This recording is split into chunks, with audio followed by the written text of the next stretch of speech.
Welcome po sa Cooking Alasen. Ang gagawin naman po natin ngayon ay mini cheese donut.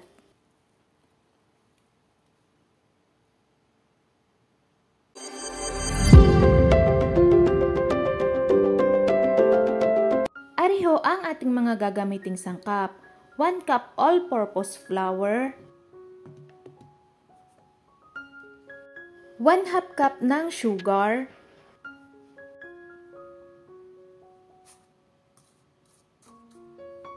1 tablespoon ng baking powder,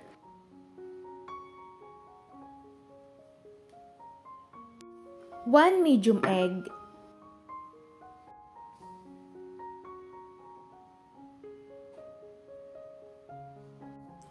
3/4 cup ng tubig or pwede rin kayong gumamit ng milk. At maglalagay din tayo ng 2 tablespoon ng oil. Pwede kayong gumamit ng vegetable oil or cooking oil. Haluin lang nating maigi hanggang sa mag-weld combine na ang ating mga sangkap.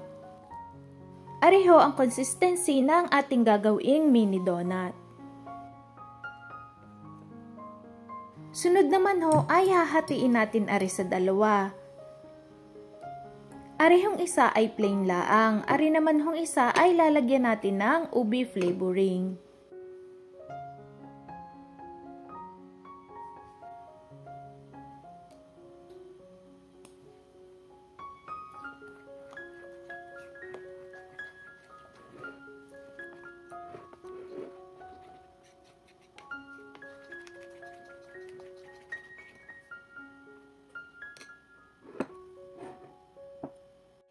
Maglalagay din ho tayo ng grated na cheddar cheese.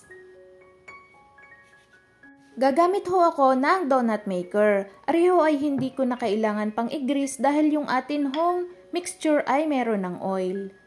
Maglalagay lang ho ako ng tigwa 1 tablespoon sa bawat butas.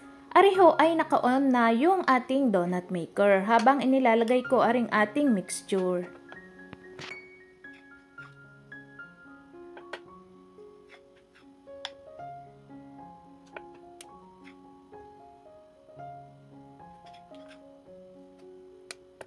Sunod naman ho ay ang ating cheddar cheese.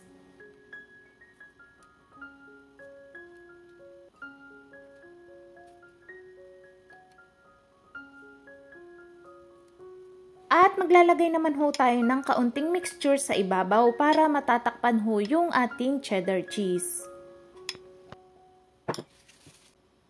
At i-close na ho natin ang ating donut maker.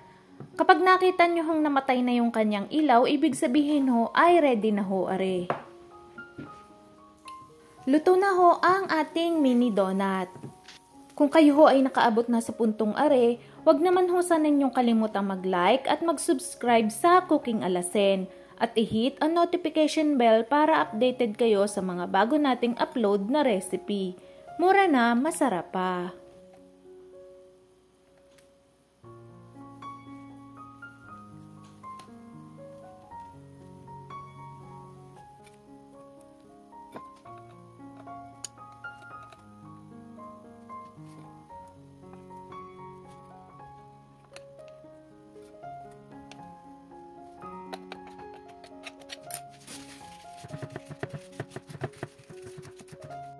Ari na ho yung una nating naluto. Sunod naman ho ay yung ating ubi flavor.